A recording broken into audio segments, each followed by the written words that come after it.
आज की इस कहानी का नाम है कैसे जिएं आराम से। एक बार की बात है, रामनगर में एक श्याम नाम का एक लड़का रहता था। वह पढ़ने में बहुत होशियार था। उसने पढ़ाई में कई गोल्ड मेडल प्राप्त किए थे। उसके पिता सेठ मलमल राम जी ने उसे अच्छे संस्कार दिए थे। एक दिन श्याम अपने पिता के साथ व्यापार के सिलसिले में कहीं जा रहा था। रास्ता एक बाजार से होकर जाता था। श्याम ने वहां कुछ सामान खरीदने के लिए गाड़ी खड़ी कर दी। इस बाजार में रामू कुछ दिनों से काम की तलाश में घूम रहा था, परंतु कहीं भी बात बन नहीं रही थी।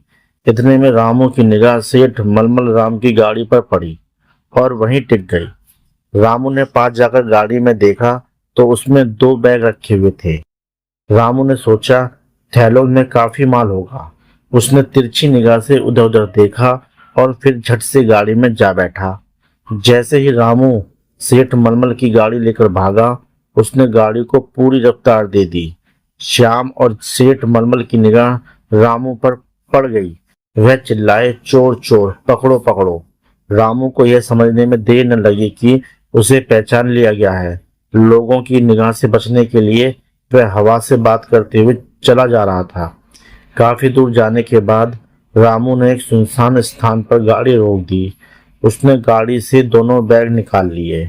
रामू ने सड़क के किनारे घनी झाड़ियों में गाड़ी को छुपा दिया।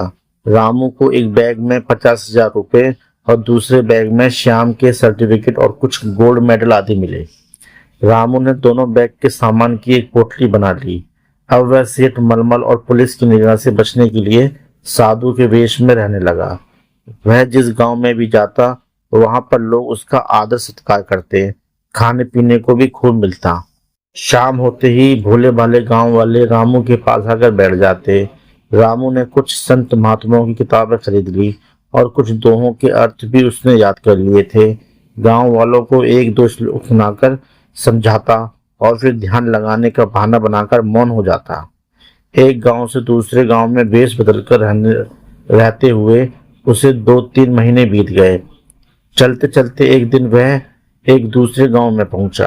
रामू ने वहां पर लोगों को संतों के उपदेश के बारे में बताना शुरू किया। 2 दिन पूरे गांव वालों ने खूब ध्यान से उसे सुना। तीसरे दिन उसने देखा राहुल नाम का एक युवक जो शुरू के 2 दिन बड़े प्रसन्न मुद्रा से प्रभु कथा सुनने आता था, अब वह अंदर से कुछ परेशान लग रहा था। रामू ने इशारे से राहुल को बुलाया और उसकी परेशानी का कारण पूछा। राहुल ने कहा, मैं जिस कार्यालय में काम करता हूँ वहाँ अभी परसों ही मैंने एक फर्जी बिल पास करवाया है और कल ही कार्यालय का लेखा जोखा ऑडिट किए जाने का आदेश आ गया। अब मेरी नौकरी जाना तय है। ऐसे में भला चैन से कैसे रह सकता हूँ? रामू ने बड़े ही सहज भाव से कहा, तुम हृदय से अपनी गलती स्वीकार करते हो? रामू ने कहा, हाँ। तो फिर ठीक है, तुम परमात्मा पर विश्वास रखो और इस बात को हमेशा याद रखो कि अगर कोई गलती हो जाए तो हरगिज उसे छुपाओ मत, जाकर कह दो। अगले दिन राहुल ने कार्यालय में जाकर अपनी पूरी बात अपने अधिकारी को बता दी। राहुल ने कहा, सर मैं अपनी गलती स्वीकार करता हूँ। अधिकारी ने कहा, राहुल सुबह का भूला यदि शाम को घर वापस आ जाए तो उसे भूला नहीं कहते। तुमने तो ऑडिट होने से पहले ही सच्चाई बताकर मुझे ही नहीं बल्कि पूरी कंपनी को बदनाम होने से बचा लिया। आखिरकार बिल पर हस्ताक्षर तो मेरे ही थे ना। मैं उस बिल को कैंसिल कर देता हूँ और तुम्हारी यह पहली गलती है, इसलिए मैं तुम्हें माफ करता हूँ।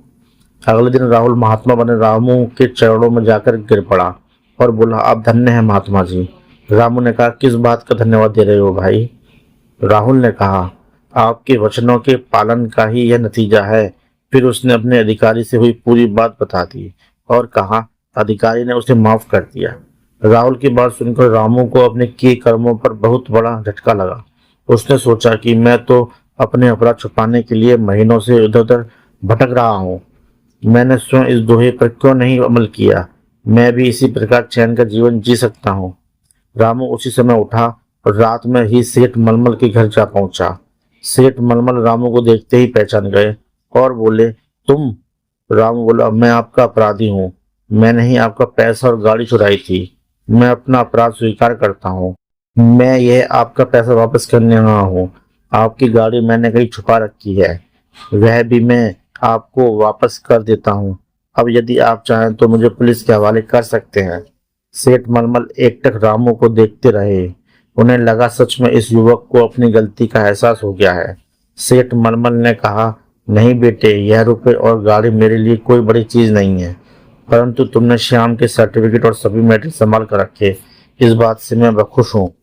यदि इंसान अपनी गलती को हृदय से मान ले और प्रायश्चित करे तो उससे बड़ी और कोई सजा नहीं है।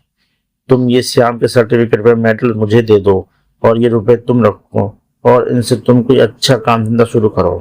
कुछ दिन के बाद रामू ने अपने जीवन की राह बदल ली और उसने किराए पर दुकान लेकर काम धंधा शुरू कर दिया। इस कहानी से हमें नैतिक शिक्षा ये मिलती है, दूसरों को उपदेश देने से पहले अपने आप को उस तरह बनाओ।